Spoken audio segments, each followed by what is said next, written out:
Hi everyone, आज हमारा geography का लेक्चर नंबर 13 रहने वाला है और आपके पेपर पॉइंट ऑफ व्यू से आज का लेक्चर बहुत इंपॉर्टेंट है।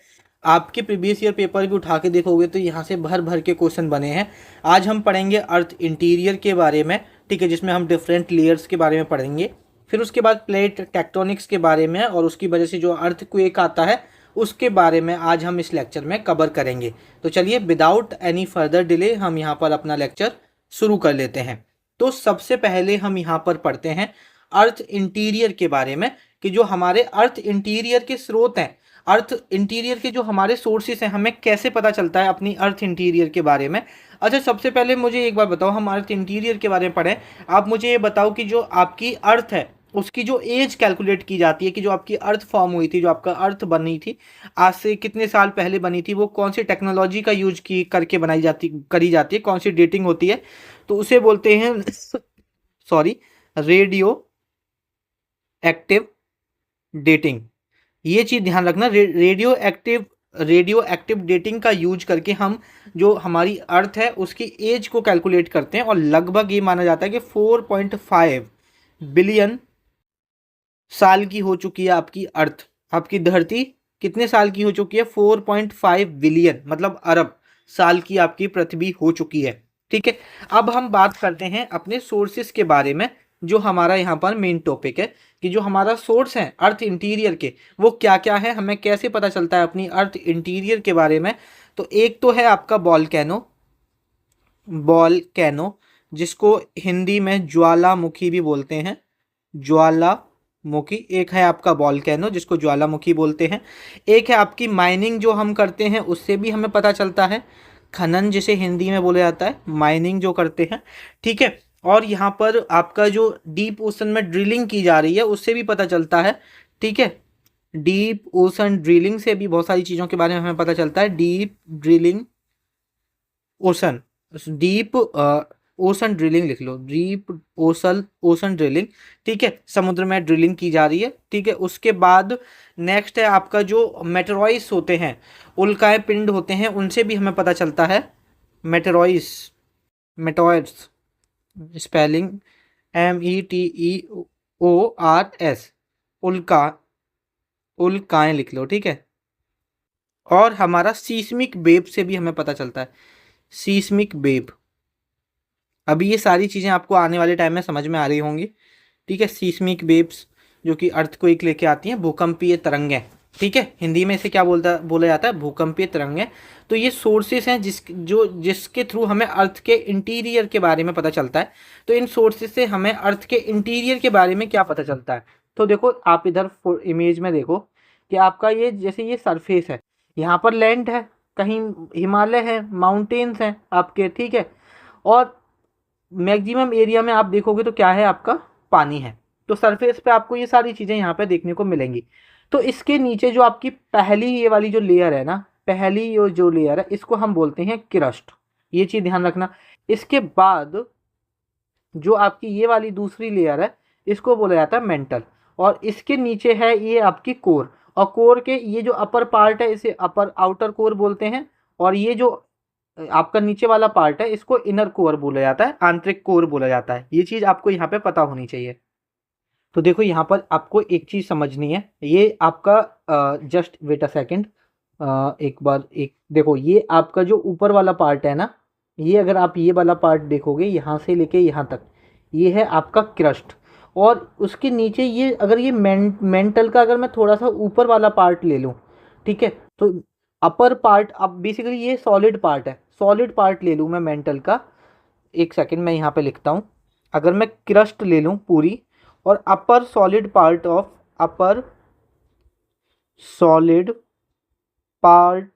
ऑफ मेंटल ले लूँ, ये दोनों मिलके क्या बनाएंगे? ये दोनों मिलके लिथोस्फीयर बनाते हैं। ध्यान रखना, कभी अगर आपसे पेपर में पूछा कि लिथोस्फीयर क्या होता है, एक तो पूरा आपका क्रस्ट और अपर सॉलिड पार्ट ऑफ मेंटल, ये चीज़ आप लोग यहाँ पे ध्यान रखना। देखो, मैं एक बार यहाँ पे आपको अच्छे से समझाता हूँ। ये मैंने एक अर्थ का एक पार्ट ले लिया, ठीक है, ये मैंने एक अर्थ का यहाँ पे पार्ट ले लिया। तो सबसे ऊपर जो मेरी लेयर है, ये वाली जो लेयर है, इसको मैं क्या बोलूँगा? इस लेयर को बोलता हूँ मैं क्रस्ट। ठीक है, इसको क्या बोलते हैं हम, क्रस्ट। और एकदम ये हमारी क्या है, ठोस है। और उसके बाद ये वाला मेरा जो इतना सेक्शन है, इतना वाला सेक्शन, इसको मैं बोलता हूँ मेंटल। इसे क्या बोलते हैं हम, मेंटल बोलते हैं। तो अगर मैं मेंटल का ये अपर सॉलिड पार्ट, ये है मेरा मेंटल का अपर सॉलिड पार्ट, अपर सॉलिड पार्ट। तो अगर मैं मेंटल का ये अपर सॉलिड पार्ट और अपना क्रस्ट ले लेता हूँ, तो इसको हम क्या बोलेंगे, इसको बोलेंगे हम लिथोस्फेयर। इसको क्या बोलेंगे हम, लिथोस्फेयर। और अगर मैं यहाँ की बात करता हूँ, तो यहाँ पर आप देखोगे कि यहाँ पर जो आपका सेमी मोल्टन फॉर्म में, यहाँ पे आपको जो मतलब जो आपको लावा वगैरह मिलेगा, जो रॉक मिलेगी आपको, वो सेमी मोल्टन फॉर्म में मिलेगी। सेमी मोल्टन का मतलब होता है यहाँ पर अर्ध पिघला हुआ मिलेगा, ठीक है। तो इसको हम बोलते हैं एस्थेनोस्फेयर, एस्थेनोस्फेयर। ये मेंटल का ही पार्ट है। और ये मेंटल का पार्ट कैसा फॉर्म में होता है, सेमी मोल्टन फॉर्म में होता है, ध्यान रखना। क्रस्ट हमारी अगर हम बात करें तो 0 से लेके 100 किलोमीटर तक होती है। अगर हम अंदर धरती में खोदें तो 0 से 100 किलोमीटर तक क्रस्ट होगी। उसके बाद जो हमारा मेंटल है, लगभग 100 से लेके 2900 किलोमीटर तक आपका मेंटल होता है। उसके बाद ये आपका आउटर कोर होता है, और ये आपका इनर कोर होता है। ये क्या होता है, आपका इनर कोर होता है। ये चीज़ आपको पता होना चाहिए। जो आपका क्रस्ट में सबसे ज़्यादा एलिमेंट पाई जाती हैं, वो याद रखो, ऐसे याद कर लो, यहाँ पर सियाल से याद कर लो, सियाल। सिलिका और एल्युमिनियम सबसे ज़्यादा पाए जाते हैं, ये चीज़ ध्यान रखना, ठीक है। और अगर हम यहाँ पर मेंटल की बात करें, तो मेंटल में सबसे ज़्यादा पाया जाता है, सीमा से ध्यान रखना, सिलिका और यहाँ पर मैग्नीशियम याद रखना, ठीक है।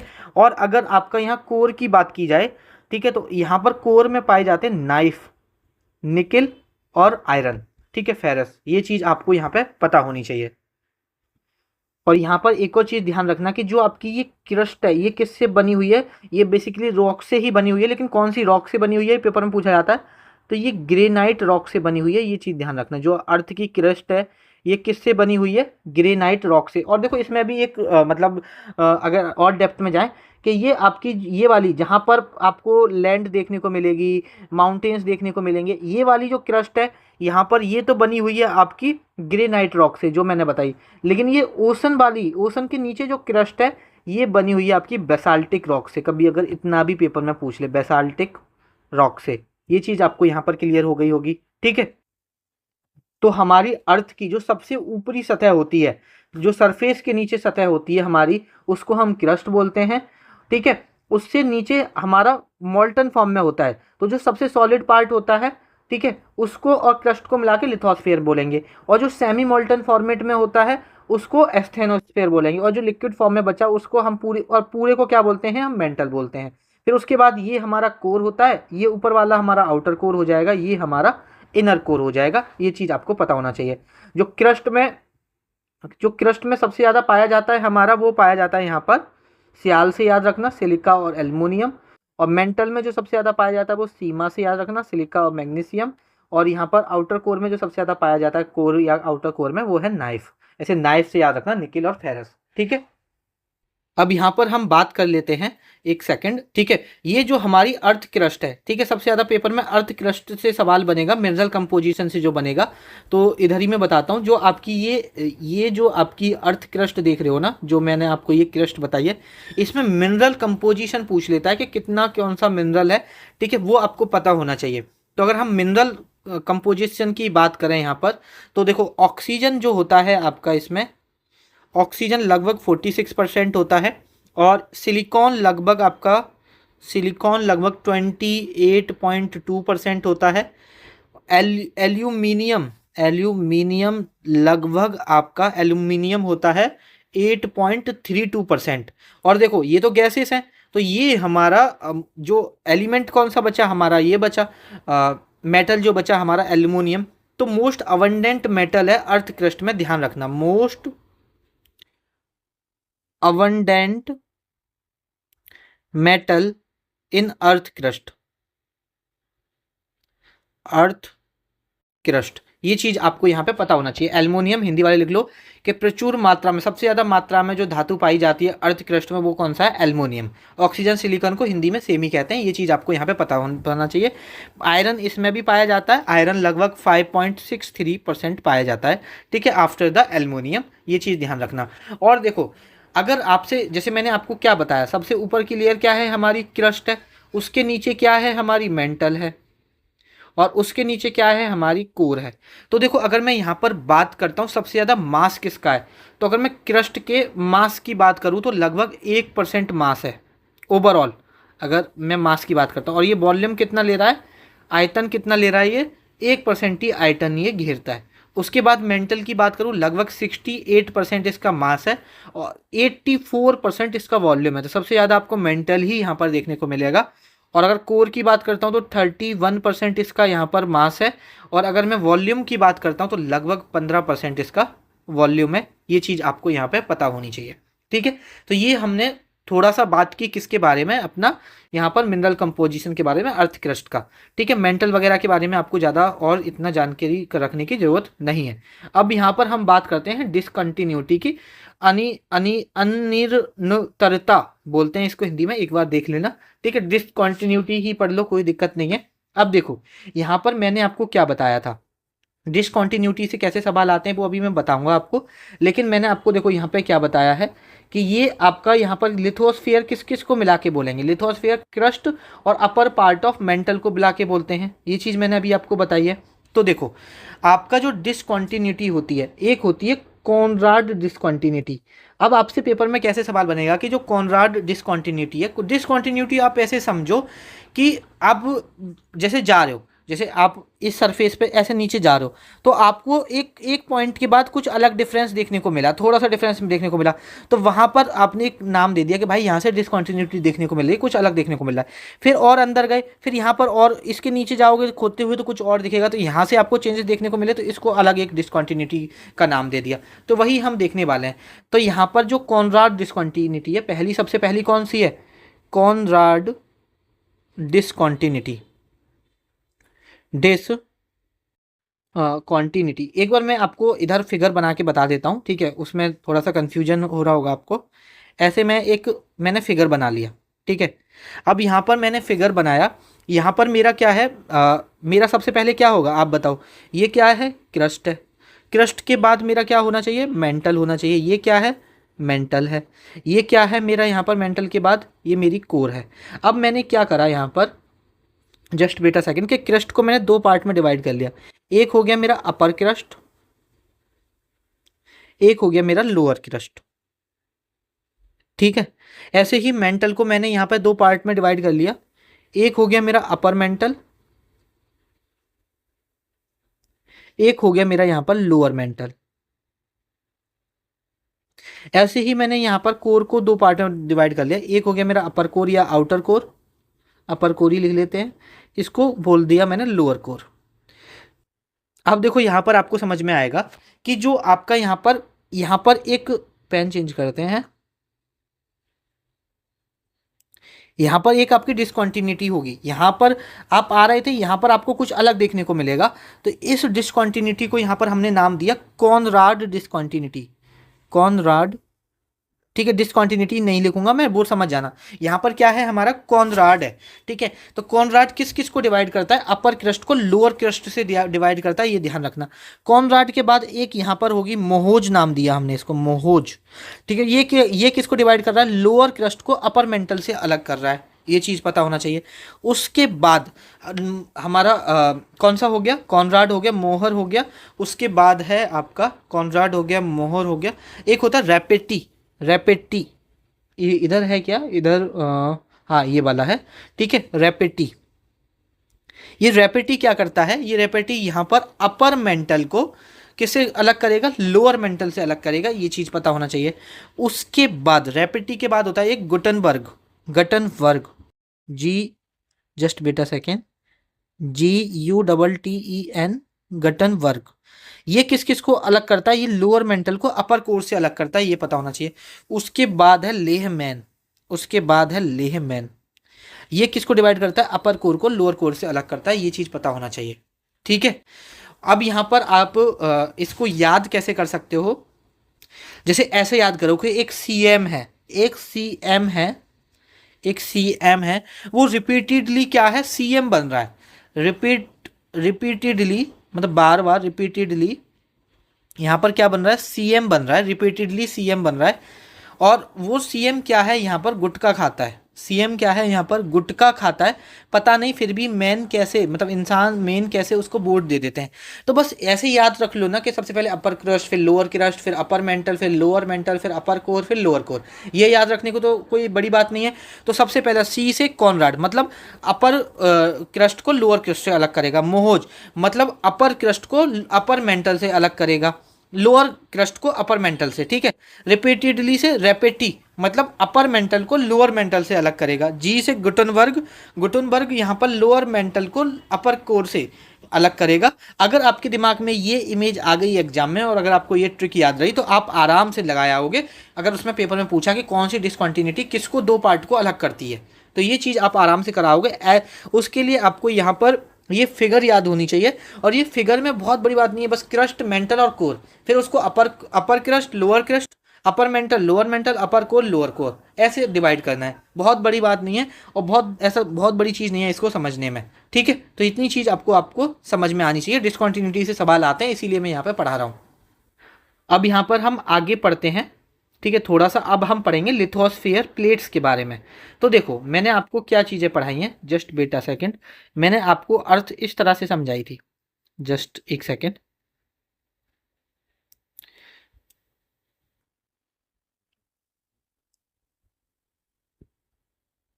ठीक है, हमने इस तरह से अर्थ समझाई थी। मैंने आपको बताया था, क्या बताया था, कि सबसे ऊपर आपकी क्या होती है, क्रस्ट होती है। फिर यहाँ पे क्या होता है, ये सॉलिड पार्ट होता है मेंटल का, सॉलिड पार्ट ऑफ मेंटल होता है, ठीक है। ये क्या होता है, हमारा सॉलिड पार्ट ऑफ मेंटल होता है, ये चीज़ बताई। इसके नीचे मैंने बताया था कि ये सेमी मेल्टन फॉर्म में आपका क्या होता है, यहाँ पे मैग्मा होता है, क्योंकि बाहर निकल आएगा तो लावा बोलेंगे उसी को, अगर पृथ्वी के अंदर है तो अभी हम इसे क्या बोलेंगे, मैग्मा बोलेंगे। तो यहाँ पर हमारा सेमी मोल्टन फॉर्म में क्या होता है, आपका मैग्मा होता है। ये क्या है, हमारा मैग्मा है, ठीक है। ये क्या है, मैग्मा है। अब इसको क्या बोला था मैंने, अपर क्रस्ट को, सॉरी क्रस्ट और सॉलिड पार्ट ऑफ मेंटल को क्या बोला था, तो इसको मैंने यहाँ पे बोला था लिथोस्फेयर, लिथोस्फेयर। अब यहाँ पे क्या है, ये सेमी मोल्टन फॉर्म है, इसको मैंने क्या बोला था, एस्टेनोस्फेयर बोला था, एस्थेनोस्फेयर बोला था। अब बेसिकली क्या है, देखो यहाँ पर ये बेसिकली रॉक्स ही तो हैं। तो अब ये ऊपर नीचे होगी तो उससे प्लेट्स ऊपर नीचे होती हैं, मतलब जो रॉक्स एक तरह से आपको मैं अभी प्लेट्स समझाऊंगा, मतलब इस तरह से आपकी जो प्लेट्स होंगी वो भी ऊपर नीचे होंगी। ये खाने वाली प्लेट्स नहीं, जो रॉक्स हैं वो भी ऊपर नीचे होंगे। उनको बेसिकली हमने प्लेट्स में डिवाइड किया है, सिमिलर टाइप के रॉक्स को हमने अलग अलग प्लेट के नाम दिए हैं। तो प्लेट्स का भी मूवमेंट होता है इसके स्टेनोस्फेयर के मूवमेंट से, जिसकी वजह से आप बहुत सारी एक्टिविटीज़ देखते हो। अगर आप अर्थ को एक देख रहे हो, वॉल्केनिक एक्टिविटीज आदि, जो भी ये सारी चीज़ें होती हैं ना, चाहे वो वॉल्केनो हो गया, वॉल्केनिक इरप्शन हो गया, चाहे अर्थ को एक आना हो गया, ठीक है, या आपका सुनामी हो गई, ये सब इन प्लेट्स के मूवमेंट्स की वजह से ही आता है। इसको बोलते हैं टेक्टोनिक प्लेट मूवमेंट्स, और है ना। और ये लिथोस्फेयर में है तो इसलिए इनको हम लिथोस्फेयर प्लेट्स बोल देते हैं, ठीक है। यहाँ से ज़्यादा आपको और प्लेट्स में दिमाग नहीं लगाना। अगर हम लिथोस्फेयर प्लेट्स की बात करें तो पेपर में जो सवाल बना है, टोटल लिथोस्फीयर ध्यान रखना 15 प्लेट है। जैसे यहाँ पे देखो, ये देखो African plate, Eurasian plate, north American plate, ये अलग अलग हमने प्लेट्स के नाम दे दिए हैं। तो यहाँ पर ये जो प्लेट्स हैं आपकी, पेपर में ये पूछा गया था कि टोटल मेजर प्लेट कितनी है, तो मेजर प्लेट आपकी 7 है, और माइनर कितनी है, माइनर आपकी यहाँ पर 8 है। ये चीज़ आपको यहाँ पर पता होनी चाहिए। अब यहाँ पर प्लेट से रिलेटेड एक कंसेप्ट और याद रखना, ठीक है। लिथोस्फीयर प्लेट बाउंड्रीज के बारे में हम थोड़ा सा पढ़ते हैं। देखो यहाँ पर जो आपकी प्लेट्स होती हैं वो मूवमेंट करती हैं, कैसे करती हैं, जैसे एक प्लेट ऐसे है, एक प्लेट ऐसे है, ठीक है। इनका मूवमेंट कैसे होगा, एक का ये ऐसे आ रही है, एक ये आमने सामने आके भिड़ेंगी, ठीक है, आमने सामने आके भिड़ेंगी यहाँ पे। तो इसको क्या बोलते हैं, मतलब एक दूसरे के पास आती हैं, इसको बोलते हैं कन्वर्जेंट प्लेट बाउंड्री, इसको बोलते हैं कन्वर्जेंट प्लेट बाउंड्री। ये चीज़ यहाँ पे ध्यान रखना। उसके बाद एक होता है यहाँ पर डाइवर्जेंट प्लेट बाउंड्री, मतलब एक प्लेट ऐसे थी, एक प्लेट ऐसे थी, ये प्लेट ऐसे मूव करेगी, ये प्लेट ऐसे मूव करेगी, ये अर्थ की सरफेस में है प्लेट। अब जब ये मूव करेंगी और इनके बीच में गैप हो जाएगा, ये प्लेट ऐसे मूव कर रही है, ये प्लेट ऐसे मूव कर रही है। अब एस्टेनोस्फीयर में मैंने क्या बताया आपको, क्या भरा हुआ है, लावा भरा हुआ है, जब सॉरी मैग्मा भरा हुआ है, और जब मैग्मा बाहर आएगा तो क्या होगा, आपका वॉल्केनिक इरप्शन होगा। ठीक है, तो ये मैग्मा यहाँ से बाहर आएगा तो कौन सी एक्टिविटी होगी, वॉल्केनिक एक्टिविटी होगी, वॉल्केनिक इरप्शन होगा। और आपका जो वॉल्केनिक इरप्शन होता है, अच्छा देखो कोई भी जो रॉक्स नीचे मॉल्टन फॉर्म में है उसको तो मैग्मा बोलते हैं, और जब लावा हमारा बाहर निकल आता है उसको सॉरी मैग्मा जब बाहर निकल आता है उसको लावा बोला जाता है। ये चीज़ भी यहाँ पे ध्यान रखना। और देखो एक तो हो गया आपका कन्वर्जेंट प्लेट बाउंड्री, इसमें क्या है, दोनों प्लेट आपस में पास आती हैं। इसमें ये होता है डाइवर्जेंट प्लेट बाउंड्री, और डाइवर्जेंट प्लेट बाउंड्री में क्या होता है, दो प्लेट आपस से दूर जाती हैं, ये चीज़ ध्यान रखना। एक होता है यहाँ पर ट्रांसफॉर्म प्लेट बाउंड्री, ये कुछ नहीं करती, ये ऐसे इसका एक मतलब ये स्लाइड करती हैं, ये ऐसे स्लाइड कर रही है और ये ऐसे स्लाइड कर रही है, इसको बोलते हैं ट्रांसफॉर्म प्लेट बाउंड्री। ये चीज़ भी आपको यहाँ तक पता होनी चाहिए। अब थोड़ा सा हम आगे देख लेते हैं। ठीक है, प्लेट बाउंड्री होगी। अब इनकी वजह से जो अर्थक्वेक आता है उसके बारे में हम यहाँ पर समझ लेते हैं। ठीक है, तो देखो सबसे पहले तो एक चीज़ ध्यान रखो, अगर हम अर्थक्वेक भूकंप के बारे में पढ़ते हैं तो जितने भी प्राकृतिक भूकंप आते हैं वो कहाँ पर आते हैं, लिथोस्फेयर में आते हैं, क्योंकि जो प्लेट मूवमेंट होता है वो लिथोस्फेयर में ही तो हो रहा है। अभी मैं आपको बता दिया, पेपर में ये भी पूछा गया था कि जो सारे नेचुरल अर्थक्वेक आते हैं वो कहाँ पे आते हैं, लिथोस्फेयर में, स्टेनोस्फेयर में, मेंटल में, कोर में। तो ध्यान रखना कहाँ पे आते हैं, लिथोस्फेयर में आते हैं, ये चीज़ ध्यान रखना। तो ये लिखवा देता हूं मैं, all natural earthquake takes place, और देखो वो फ्लो में था तो मैं हिंदी बताना भी भूल गया। ठीक है, आगे से थोड़ा ध्यान रखूंगा। Takes place in the lithosphere सभी प्राकृतिक भूकंप स्थल मंडल में होते हैं। ये चीज आप लोग यहाँ पे ध्यान रखना। अब थोड़ा सा हम अर्थक्वेक के बारे में पढ़ लेते हैं। हमें ये तो पता चल गया कि ठीक है भैया ये लिथोस्फेयर में हो रहा है। अब इसके बारे में थोड़ा सा हम पढ़ते हैं। तो देखो ये हमारी क्या है, अर्थ सरफेस है, अर्थ सरफेस है, पृथ्वी की सतह है। ठीक है, आपका जो यहाँ पर जहाँ से ओरिजिनेट होगा अर्थक्वेक, आपसे अक्सर उसका पॉइंट पूछ लिया जाता है कि उस पॉइंट को क्या बोला जाता है। ठीक है, जहाँ से ओरिजिन होगा तो उसको बोला जाता है हाइपोसेंटर। उसको क्या बोला जाता है, हाइपोसेंटर। ध्यान रखना, बहुत इंपॉर्टेंट पॉइंट है कि जहाँ से आपका ओरिजिन होता है अर्थक्वेक का, लिख लो चलो, भूकंप का ओरिजिन होता है यहाँ पर, ओरिजिन ऑफ अर्थक्वेक। तो जहाँ से ओरिजिन होगा अर्थक्वेक का, ठीक है, वो आपका उस पॉइंट को क्या बोलेंगे, हाइपोसेंटर बोलेंगे, ये ध्यान रखना। और ये हाइपोसेंटर जब यहाँ से ओरिजिन होगा तो ये वेव्स ऐसे जाएंगे, ये वेव्स ऐसे जाएंगी, और जब ये सरफेस पे पहुँचेंगी तो जिस बिंदु पे ये पहुँचती हैं, सरफेस को जब टच करती हैं, उसको बोलते हैं एपीसेंटर।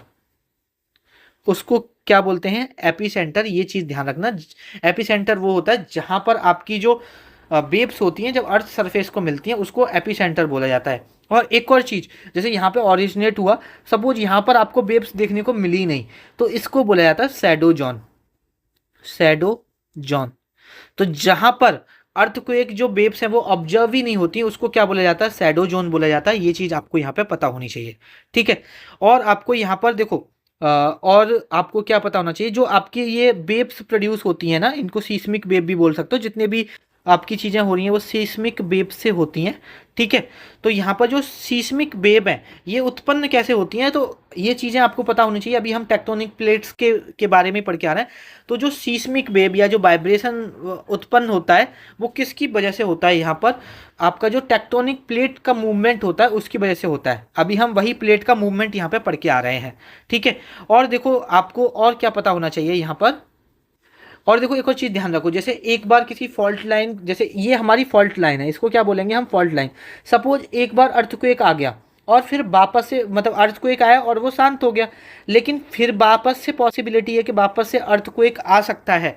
तो एक बार पेपर में पूछा गया था कि उसको क्या बोलते हैं, तो उसको बोलते हैं सीस्मिक गैप, उस चीज़ को बोलेंगे सीस्मिक गैप। ये चीज़ आप लोग यहाँ पे ध्यान रखना। अच्छा, अच्छा एक चीज बताओ, यहाँ पर जो ये अर्थक्वेक है ये तो नेचुरल अर्थक्वेक बता दिया आपने। अभी तुमने कभी देखा होगा कि कोई बहुत परमाणु बम लाके छोड़ दिया जाए, तो वैसे भी तो धरती हालेगी, केमिकल रिएक्शन से भी कोई बहुत बड़ा केमिकल रिएक्शन हो जाए, बहुत बड़ा कोई यहाँ पर न्यूक्लियर विस्फोटक हो जाए, न्यूक्लियर एक्सप्लोजन हो जाए, ठीक है, तो इसको तो बोलेंगे नेचुरल सैटेलाइट। और अगर किसी केमिकल रिएक्शन की वजह से या न्यूक्लियर डिवाइस से अगर कोई एक्सप्लोजन करा जाए तो उसको बोलते हैं एक्सप्लोजिव अर्थक्वेक, ये भी ध्यान रखना, उसको बोलेंगे एक्सप्लोजिव अर्थक्वेक। ठीक है, ये चीज आपको यहां पे पता होनी चाहिए। अच्छा, अर्थक्वेक की वेव्स के बारे में थोड़ा सा पढ़ लेते हैं। देखो, जो अर्थक्वेक की जो वेव्स होती हैं वो दो प्रकार की होती हैं। एक होती है बॉडी वेव, दूसरी होती है सरफेस वेव। तो यहां पर जो बॉडी वेव होती हैं वो भी दो प्रकार की होती हैं, एक होती है पी वेव और एक होती है एस वेव। एक होती है पी वेव, एक होती है यहाँ पर एस वेव। अब जो यहाँ पर पी वेव होती हैं ये सबसे पहले पहुंचती हैं अर्थ सरफेस पे। अगर कभी आपसे पेपर में पूछा जाए तो देखो, या तो बॉडी वेव देगा ऑप्शन में और सरफेस वेव देगा तो बॉडी वेव हो जाएगा, लेकिन अगर उसमें एस वेव और पी वेव दे रखा है तो पी वेव आंसर लगाना। तो यहाँ पर जो पी वेव है वो है हमारी फास्टेस्ट, सबसे तेज पहुंचती है धरती पर, fastest to reach on earth surface, on earth surface, ये चीज़ पता होना चाहिए। और जो आपकी पी वेब है वो आपकी पता है ट्रैवल कर लेती है, मतलब सॉलिड में भी ट्रैवल कर लेती है, ये लिक्विड में भी ट्रैवल कर लेती है, ये गैस में भी ट्रैवल कर लेती है। तो आपने देखा ना, ये किसकी किसकी एक तरह से बोल सकते हैं किसकी करेक्टरिस्टिक को दिखा रही है, जो साउंड वेव होती है। ठीक है, तो एक तरह की ये कैसी है, लॉन्गिट्यूडनल वेव है। पी वेव कैसी है, हमारी लॉन्गिट्यूडनल वेव है, ध्यान रखना। और जो आपकी एस वेव है ये सिर्फ किस में ट्रेवल करती है, ये सॉलिड में, can travel in solid only, कठोर में ही ये सिर्फ ट्रेवल करती है। उसके बाद अगर हम बात करते हैं सरफेस वेव की, तो ये सबसे बाद में पहुंचती है अर्थ सरफेस पे, last wave to reach on earth surface. लेकिन भाई साहब ये सबसे बाद में तो पहुंचती है अर्थ सरफेस पे, लेकिन सबसे ज़्यादा तहस नहस जो मचाती है वो सरफेस वेव ही मचाती है। तो लिख लो, सबसे ज़्यादा डिस्ट्रक्टिव, सबसे ज़्यादा डिस्ट्रक्टिव सरफेस वेव ही होती है, सरफेस वेव होती है और सबसे बाद में भी यही पहुंचती है। ये चीज़ आपको यहाँ पे ध्यान रखना। ठीक है, ये चीज़ें समझ में आ गई। उसके बाद आज का लास्ट सेक्शन पढ़ लेते हैं जो कि है आपका सुनामी। सुनामी आपको कहाँ देखने को मिलती है, जो आपके कोस्ट के तट होते हैं ना, जो कोस्टल एरियाज होते हैं वहाँ पर देखने को मिलेगी, बीच समंदर में नहीं देखने को मिलेगी। ओशन के जो कोस्ट होते हैं उन पर देखने को मिलती है। और चाहे अर्थक्वेक हो, सुनामी हो, वॉल्केनिक इरप्शन हो, कभी पूछे कि ये किसकी वजह से होता है, और अगर उसमें ऑप्शन में दे रखा है प्लेट, सॉरी प्लेट मत लिखो, टेक्टोनिक प्लेट्स लिख लो, टेक्टोनिक प्लेट्स मूवमेंट, तो जो सुनामी ये सब सब इनके मूवमेंट की वजह से ही होती है। तो सुनामी भी टेक्टोनिक प्लेट मूवमेंट की वजह से ही आती है, ध्यान रखना। तो क्यों आती है सुनामी, टेक्टोनिक प्लेट्स मूवमेंट की वजह से आती है, ध्यान रखना, ये चीज़ आपको पता होना चाहिए। ज़्यादातर आपको कहाँ देखने को मिलेगी, ओशन के जो समुद्र के जो कोस्ट होते हैं, तट होते हैं, वहाँ पर देखने को मिलेगी। ये चीज़ भी आप ध्यान रखना। ठीक है, और ये कुछ नहीं होता, ये बेसिकली एक टाइडल वेव होती हैं। ठीक है, टाइडल वेव आप समझ सकते हो कि मतलब एक तरह से ज्वारीय तरंग होती हैं। ठीक है, लिख लो, पेपर में पूछा गया था। ये होती हैं आपकी टाइडल वेव, लिख लो, टाइडल वेव होती हैं। ठीक है, caused by under water, caused by under water. देखो, जो सुनामी आएगी क्या होगा कि अर्थक्वेक से कोई भूकंप आया, सपोज कोई वॉल्केनिक इरप्शन हुआ, ये सारी चीज़ें किसकी वजह से हो रही हैं, प्लेट टेक्टोनिक मूवमेंट्स की वजह से हो रही हैं। तो उसकी वजह से अर्थक्वेक या वॉल्केनिक इरप्शन हो रहा है और उसकी वजह से हमारा क्या आ रहा है, सुनामी आ रही है। ठीक है, तो tidal wave caused by under water earthquake बोल सकते हो, अर्थक्वेक। ठीक है, वॉल्केनिक इरप्शन बोल सकते हो, इस ये भी पानी में होगा तो इसकी वजह से भी सुनामी आएगी। एंड ये चलो ये तो मैंने लिखा ही दिया कि प्लेट टेक्टोनिक मूवमेंट्स की वजह से भी होती है। ये चीज़ आप लोग यहाँ पे ध्यान रखना। और देखो ये जो आपकी मेजरमेंट होता है इसका जो मैग्नीट्यूड मेजर किया जाता है, मैग्नीट्यूड मैग्नीट्यूड जो इसका यहाँ पर मेजर किया जाता है वो किया जाता है रिश्टर स्केल से, रिश्टर स्केल से। और इसकी कोई लिमिट नहीं होती, ये लिमिटलेस होता है, ठीक है। और जो इंटेंसिटी मेजर की जाती है, इसकी इंटेंसिटी वो की जाती है मर्केली स्केल से, मर्केली स्केल से। ये चीज़ आप लोग यहाँ पे ध्यान रखना। इसकी जो लिमिट होती है 1 से लेकर 12 तक मेजर करता है, ये चीज़ आपको यहाँ पे पता होना चाहिए। और देखो आपने देखा होगा कि जापान वगैरह में आपको बहुत सारे यहाँ पर अर्थक्वेक, वॉल्केनिक एक्टिविटीज़ देखने को मिलेंगे। और एक मतलब बेसिकली क्या है, एक आपका जो पैसिफिक ओशन है ना, जो आपका पैसिफिक ओशन है उसमें आपको एक रिंग्स ऑफ फायर देखने को मिलेगी, rings of fire, rings of fire देखने को मिलेगी। मतलब वहाँ पर डिनोट कर रखा है, एक रिंग बन जाती है कि जहाँ जहाँ वॉल्केनिक इरप्शन आने की सबसे ज़्यादा खतरा रहता है। तो यहाँ पर जो रिंग्स ऑफ फायर है ना, यहाँ पर आपको मैक्सिमम टेक्टोनिक एक्टिविटी देखने को मिलेगी, ठीक है। इसी वजह से यहाँ पर वॉल्केनिक इरप्शन और आपका अर्थक्वेक सबसे ज़्यादा देखने को मिलते हैं। तो वॉल्केनिक एक्टिविटी जितनी भी हैं सबसे ज़्यादा यहाँ पे ही देखने को मिलती हैं। और अगर हम बात करें, ठीक है, अगर मैं यहाँ पर बात करता हूँ इंडिया की, तो इंडिया में जो आपका हिमालय वाला रीजन है, हिमालयन वाला रीजन है, उसमें सबसे ज़्यादा खतरा रहता है आपका प्लेट टेक्टोनिक की वजह से यहाँ पर अर्थक्वेक वगैरह आने का। ये चीज़ आप लोग यहाँ पे ध्यान रखना, ठीक है। बस और आपको ऐसा ज़्यादा कुछ याद करने की ज़रूरत नहीं है। अब यहाँ से हम क्वेश्चन देख लेते हैं जो हमारे पेपर में क्वेश्चन बने हैं। तो अगर हम क्वेश्चन की बात करते हैं, the zone where the earthquake waves are not observed, तो जहाँ पर अर्थक्वेक वेव्स नहीं देखने को मिलती उसको बोलते हैं शैडो जोन। अभी मैं आपको बता के आया हूँ, ठीक है। नेक्स्ट क्वेश्चन अगर हम देखते हैं, divergent plate boundary, pen change करते हैं, divergent plate boundary is boundary that occurs between two tectonic plate. Divergent plate boundary मैंने कब बताई थी कि एक प्लेट इधर जा रही है, एक प्लेट अलग जा रही है, जब अलग अलग जा रही हैं। तो देखो that they are moving one another, नहीं एक दूसरे की तरफ नहीं जाती हैं। Where one plate slides beneath the other, ऐसे स्लाइड कर रही हैं, नहीं उसे तो ट्रांसफॉर्म बाउंड्री बोलते हैं। That are moving away from one another, हाँ एक दूसरे से अलग जा रही हैं, एक दूसरे से एक प्लेट बाउंड्री ऐसे जा रही है और एक प्लेट हमारी ऐसे जा रही है। तो ये हमारा यहाँ पे सही आंसर हो जाएगा, ठीक है, ऑप्शन सी हमारा सही हो जाएगा। नेक्स्ट क्वेश्चन देखते हैं, knife layer of earth, knife कहाँ पे, निकिल और फेरस की जो लेयर है हमें कहाँ देखने को मिलती है, तो हमें कोर में देखने को मिलती है। अगर हम क्रस्ट की बात करें तो क्रस्ट में क्या देखने को मिलता है, सियाल देखने को मिलता है। वहीं पर अगर हम मेंटल की बात करें तो मेंटल में सीमा देखने को मिलता है, ठीक है। तो ये चीज़ ध्यान रखना। उसके बाद अगर हम बात करें, और देखो यहाँ पर अगर आप कभी भूल जाओ कि ऐसे देखो नाइफ बिल्कुल अलग है लेकिन सीमा और सियाल में कंफ्यूज मत होना, बस ऐसे याद कर लो कि सीमा एक लड़की है जो कौन है, मेंटल है।